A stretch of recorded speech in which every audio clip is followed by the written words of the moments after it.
ቀደም ሲል ጦርነቱ መጠናቀቁን የተመለከቱ መረጃዎች ከተለያዩ ከፍተኛ የመንግስት ባለስልጣናት እንሰማለን። አንዳንድ ቦታ ላይ ደግሞ ጦርነቱ አለማለቁንና እንደውም በተግባርም ይሄ ሆነ ይሄ ደረሰ የሚል ሪፖርቶችን እንመለከታለንና እዚህ ላይ በራሱ አንዱ መደምደም ያልተቻለው በእርግጥ እንደሚባለው አልቋል። መረጃው በደንብ ይኖሮታል እንደ ደህንነት አማካሪነት እንግዲህ ሰዎች የተለያየ አቅጣጫ ሊመለከቱት ይችላሉ። ከተመለከቱበት አቅጣጫ ትክክል ሊሆን ይችላሉ። እኔ ጦርነቱን ከሶስት አቅጣጫ ከሶስት መመዘኛዎች ተነስቼ ልመለከተው ይችላል። አንደኛው ከመነሻው የጦርነቱ መነሻ ምንድነው? ሁለተኛው የጦርነቱ ግብ ምንድነው? ኋላ ከተነሳ በኋላ ሶስተኛ እንደገና ደግሞ አሁን ያለው ፖለቲካዊ ሁኔታ ምን ይመስላል? ስለ ጦርነቱ እነዚህ መሰረት አድርጌ ብናገር ጦርነቱ አልቋል አላለቀም የሚለው ነገር መደምደም እንችላለን። የመጀመሪያው የጦርነቱ መነሻ የፖለቲካ ስልጣንን መቆጣጠር ነው። ህወሓት በኢትዮጵያ ህዝብ ተጠልቶ በአመጽ ተገፍቶ ወደ ተሻለ የለውጥ እንቅስቃሴ ህዝቡ እንዲገባ ድርጅቱም እንዲገባ የተደረገበትን ሁኔታ በመቃወም ትግራይ ውስጥ መሸገ። ትግራይ ውስጥ ተደራጅቶ መልሶ ኃይል አደራጅቶ የፌዴራል መንግስቱን ገልብጦ እና ደግሞ ጎረቤቶቹ የሆኑትን የአማራና የአፋር ህዝቦችን አንበርክኮ ያንን ያጣውን ስልጣን በኃይል መቆጣጠር ነው። ይሄ ነው አንዱ የጦርነቱ መነሻ። ይሄ ተሳክቷል ወይ ብለን ካየ ነው ይሄ ፍላጎት ተቀልብሷል ወይ? የህወሓት ፍላጎት በኃይል ፍላጎቱን ለማስከበር በኃይል ፍላጎቱን በኢትዮጵያ ህዝቦች ላይ ለመጫን ያደረገው እንቅስቃሴ ይሄ ያሰበው አቅዶ የተንቀሳቀሰበት ሁኔታ ተገቷል ወይ ብለን ካየን እሱ ፍላጎቱን አልገታም። በኃይል ተገቶ ሊሆን ይችላል። ስለዚህ ያ ፍላጎት እንዳለ ነው ማለት ነው። የኢትዮጵያን መከላከያ ሰራዊት አፍርሶ የኢትዮጵያን ፌዴራላዊ መንግስት አፍርሶ እሱ በሚፈልገው መንገድ መልሶ ለማደራጀት ነው ጦርነት የከፈተው። የኢትዮጵያ መከላከያ ሰራዊት እኮ ነው ያፈረሰው። ይሄ ፍላጎቱ አሁንም አልተገታም። ስለዚህ የጦርነቱ መነሻ የነበረው ምክንያት የሆነው ነገር እልባት አላገኘም ማለት ነው። በሁለተኛ ደረጃ ከጦርነቱ ግብ አኳያስ ከህወሓት በኩል የነበሩ ግቦች አንድ ሶስት ግቦች አሉ። አንደኛ ፌዴራል መንግስት ማፍረስና እሱ በሚፈልገው መንገድ ማድረግ ነው። ሁለተኛው ግብ የአማራን ህዝብ በተለየ ማንበርከክ በኢትዮጵያ ህዝቦች ዘንድ አይቻልም የሚል መንፈስ የመፍጠር ነው። ሶስተኛ ንብረት መዝረፍ ነው። ከነዚህ ግቦች አኳያ ከህወሓት አንጻር ከወሰድ ነው የፌዴራል መንግስቱን ማፍረስ አልቻለም። እንኳን ማፍረስ ይቅርና የጅቡቲ የአዲስ አበባ መስመርን በመቁረጥ በሱዳን በኩል በር ከፍቶ የኢትዮጵያ መንግስት በኃይል በጉልበት ወደ ድርድር ለማምጣት ያሰበው ሁሉ ነገር ከሽፏል። ነገር ግን የጦርነት ህልሙን አልተወውም። ሁለተኛ የአማራን ህዝብ የማንበርከክ አከርካሪ መስበር ብለው ያስቀመጡት ነገር አለ። በከፊል ንብረቱን በመዘረፍ በተቆጣጠሯቸው አካባቢ እንግልት በማድረስ የተሳካላቸው ነገር አለ በከፊል። ነገር ግን የአማራን ህዝብ የበለጠ እንዲጠናከር አደረጉት እንጂ ተንበርክኮ እነሱ የሚሉትን ለመቀበል ዝግጁ እንዲሆን ማድረግ አልቻሉም። ይሄም ከሽፏል ማለት ነው።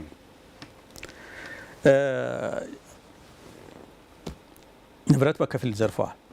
ነገር ግን እነሱ የፈለጉት የኢትዮጵያን ንብረት አንድ አካባቢ ንብረት ብቻ አልነበረ። እዚህ ላይ በተወሰነ ደረጃ አግኝተዋል፣ በተወሰነ ደረጃ አበላሽተዋል፣ በተወሰነ ደረጃ አውድመዋል። ስለዚህ ግቡ ፍላጎቱ አለ፣ ግቡ አልተሳካም ማለት ነው። በሁለተኛ ደረጃ ከመንግስት ፍላጎት አኳያ እንውሰድ። የዚህ ጦርነት ግብ ምንድን ነው?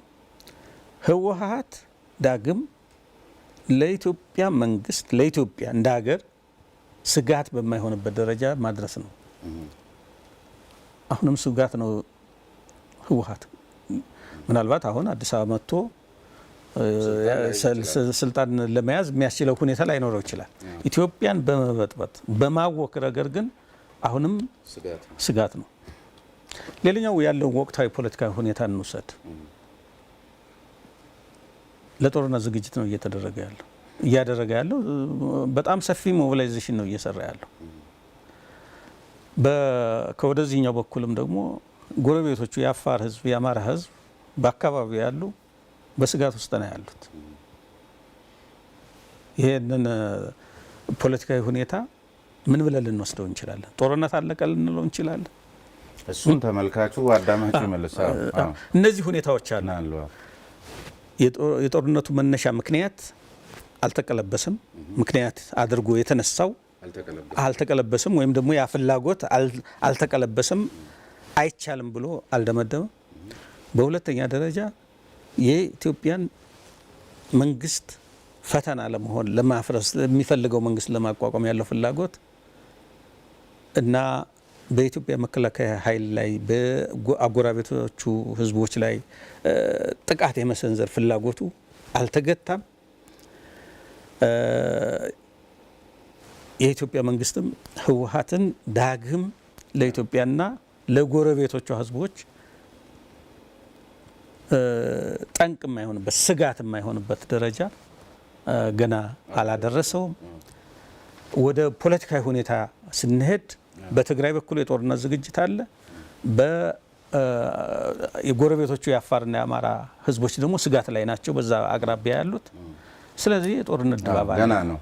ስለዚህ አሁን በተለይ አሁን እርስዎ ያነሱትን ሁሉ ንብረት ያወደመ ዞሮ ዞሮ በዓላማ ደረጃ ግቡ አይሳካለት እንጂ በከፊልም የተሳኩላት እንደመኖሩ መጠን በተለይ ደግሞ በአማራ ህዝብ ላይ ካለው ጥላቻና ቀደም ሲል መጀመሪያ መግቢያችን ላይ ካነሱት ትርክትም አኳያ ትናንት የተጀመረ ሳይሆን ይሄ ጦርነት ህወሓት በኃይል ፍላጎቱን የመጫል አስተሳሰቡ አብሮት የተጠነሰሰ ድሮ የተቀመረ ስለመሆኑ ያመላክታልና ይሄን ሲሰሩ የነበሩ ኃይሎች የዚህ ተግባርና ሰንሰለት ቁንጮ የነበሩ ይሄን ሲነድፉ የነበሩ አካላትን ምናልባትም ደግሞ በጣም ከመፍታታቸው ምክንያታቸው እስኪባል ድረስ ከእስር የአሸባሪ ቡድን አባላት ሸምግለዋል በሚል ከጫካ ውስጥና ከጎሬ ውስጥ የተያዙ አካላትን መፍታት ለኢትዮጵያ ህዝብ ምን ማለት ነው? በተለይ ደግሞ ለአማራ ህዝብ ሲሆን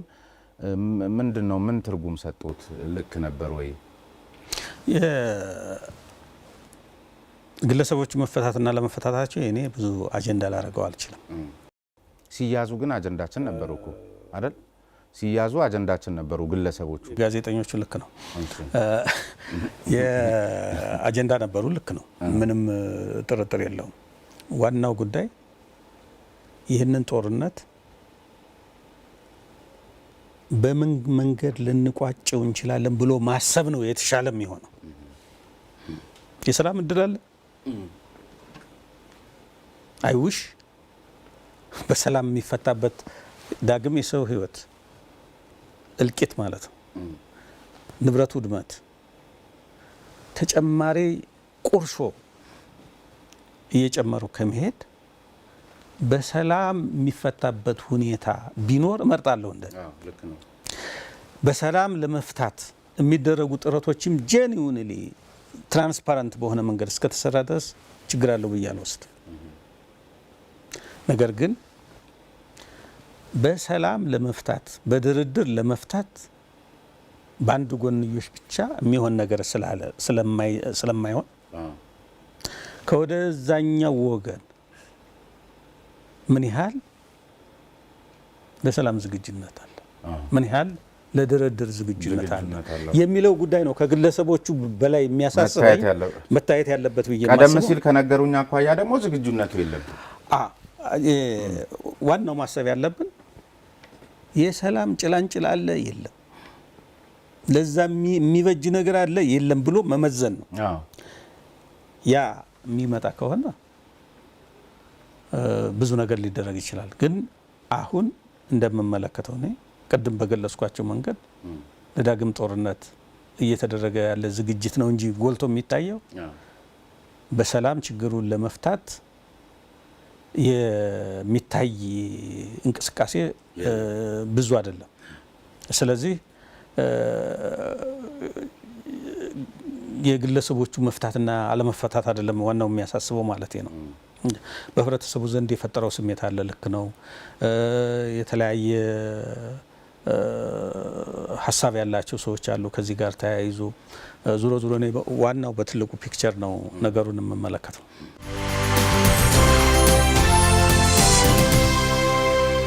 እንደ ሀገር በሀገር ደረጃ በተለይ አንድ ሀገር ላይ አንድ አካል ነው ሊኖር የሚገባው። አንድ ገዢ ፓርቲ ነው፣ አንድ መንግስት ነው በምርጫ የተመረጠ። ስለዚህ በሱ በኩል የተቋቋመ የጸጥታ መዋቅር እንዳለ ይታወቃል።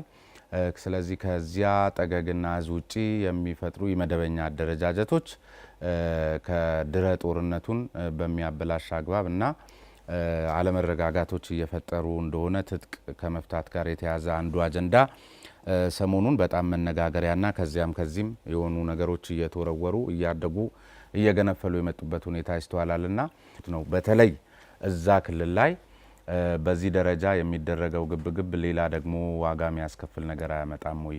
የተነሳበት ኮንቴክስቱ እኔ እስከሚገባኝ ድረስ እነዚህ በየቦታው በኢትዮጵያ በሁሉም ክልሎች መንገድ እየዘጉ ህብረተሰቡን ገንዘብ አዋጡ እያሉ መኪና እያስቆሙ ዝርፊያ የሚዘርፉ እንዲህ ህብረተሰቡን ሰላም የሚነሱ በየአካባቢው ሄዶ ህዝቡን የሚያንገላታ አይነት እንቅስቃሴ ያለው እንደዚህ አይነቱ መስተካከል አለበት። ከዛ በተረፈ ካተኮርክበት ከአማራ ክልል አኳያ እንዳልከው በጦርነቱ ጊዜ ህዝቡን መላው ህዝብ ጥሪ ተደርጎለታል። ወጣቱ መከላከያና ልዩ ኃይል እንዲቀላቀል አድርጎታል። ይህን ጥሪ መሰረት አድርጎ በብዙ ሺዎች የሚቆጠሩ ወደ መከላከያ ገብተዋል፣ ወደ ልዩ ኃይል ገብተዋል፣ ሚሊሻ ገብተዋል። ፋኖ ይሄ የግል ታጣቂ ማለት ነው፣ በግላቸው ታጥቀው የሚንቀሳቀሱ እነዚህ ሁሉ ጥሪ ተደርገላቸው ተሳትፈዋል። የተሳትፏቸው እንትን ደረጃ ሊለያይ ቢችልም አሁን ያነሳውን ፋኖ የሚባለው የራሱን ትጥቅ ይዞ የራሱን ስንቅ ይዞ አንዳንዱ በአካባቢው በሚሊሻነትም በምንም እንደ ህዝብ እንደ ማህበረሰብ ተደራጅቶ ከፍተኛ ትግል ያደረገ ነው። አንዳንዱ ደግሞ ከሌላ አካባቢ ተንቀሳቅሶ ተደራጅቶ ወደ ጦር ሜዳ ሄዶ በዛ አካባቢ የሚችለውን አስተዋጽኦ ያደረገ ኃይል ነው። ይሄ ኃይል እኔ የምወስደው ምንድን ነው አሁን ፋኖ በዚህ ጦርነት የተመለከትኩት ጠቅላላ ስፕሪቱን ስመለከት የአማራ ህዝብ የአርበኝነት ታሪክ ወይም ባህል ልንለው እንችላለን። ያንን ነው ያሳየኝ ለኔ። ሉክ የራሱን ስንቅ ነው የያዘው፣ የራሱን ትጥቅ ነው የያዘው። ከመንግስት ምንም የፈለገው ነገር የለም እና ተጠራርቶ ተደራጅቶ ነው ወደ ጦር ግንባር የሄደው። ለምንድን ነው ይሄ ህዝቤ ተጠቃ፣ ሀገሬ ተጠቃ፣ መንግስቴ ተጠቃ፣ የበኩሌን አስተዋጽኦ ላድርግ ብሎ ነው የሄደው። ይሄን ኃይል ታከብረዋለህ፣ እውቅና ትሰጠዋለህ፣ ምስጋና ትሰጠዋለህ እንጂ ትጥቁን ልትገፈው አትችልም። ህወሓት አዲስ አበባ ገብቶ ቢሆን ኑሮ ምንድን ነበር የሚፈጠረው? የሀገር መስቀልቅል እኮ ነው የሚወጣው። አማራን ምንድን ነው የሚያደርገው? በአማራ ክልል በሰፊው ገብቶ ባየንባቸው አካባቢዎች ምንድን ነው ያደረገው? ንብረቱን ዘርፏል፣ ክብሩን ገፏል፣ ሃይማኖቱን አርክሷል። ያላደረገው ነገር የለም። ስለዚህ አሁን ቁጥር አንድ የተደቀነበት ፈተና ከትግራይ ወራሪ ኃይል ነው። ከዚህ ወራሪ ኃይል የሚመጣን ማንኛውንም ጥቃት ለመመከት በአንድነት መቆም መቻል አለብን ብዬ አምናለሁ። ይሄ ችግር በሰላምም ይፈታ በጦርነትም ይፈታ የመጨረሻው መልክ እስከሚይዝ ድረስ ዝግጁ መሆን አለበት ብዬ ነው የማምነው። እዚህ ጋር ተያይዞ በክልል ውስጥ በራሱ በአማራ ክልል ውስጥ የሚታዩት የተለያዩ እንትኖች ሊኖሩ ይችላሉ። በውይይት ይፈቱ። እንደገና አመራሩ ህዝቡን ያከብራ፣ ይፍራ። ህዝቡን ፈርቶ የትም መድረስ አይቻልም። ህዝቡ ጋር ቀርቦ መነጋገር ነው። ቀርቦ እየተነጋገረ መፍታት ይቻላል ብዬ አምናለሁ። እንደገና ደግሞ ለውይይት ምቹ ነው። ያን ያህል ብዙ እንትን የሚያስቸግር ነገር የለውም። ፊት ለፊት ቀርቦ እውነት የሆነውን ሳይዋሹ ሳይሸፋፍኑ እውነቱን መንገር፣ ከአቅም በላይ የሆነውን ይሄ ከአቅሜ በላይ ነው ብሎ እንትን ማለት የሚችለውን ደግሞ አድርጎ ማሳየት።